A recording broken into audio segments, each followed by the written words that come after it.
Hi folks, welcome to MDC Masterclass. Today's subject is a very important one, and it's about the canvas on your soft floor or hard floor tent and not overstressing it. One of the biggest problems we see is people stretching the canvas on their tent when they set it up, thinking it has to be tight as a drum. Not the case. When you set up your tent, you want a nice, relaxed fit over the poles. What we have here is a section of seam where you can see the stitching on the inside of the seam. That is an indicator that everything is too tight. When we see this, we need to readjust the poles so the seam closes up and you can't see it. Along here, we have a perfect example of how the seam should look.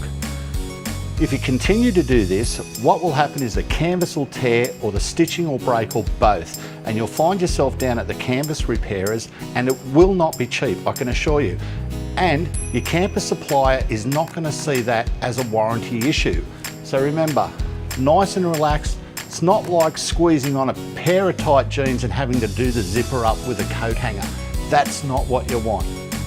Nice and relaxed. For more excellent tips just like this, head to our website, check out the masterclass, or follow us on Facebook. We'll see you next time.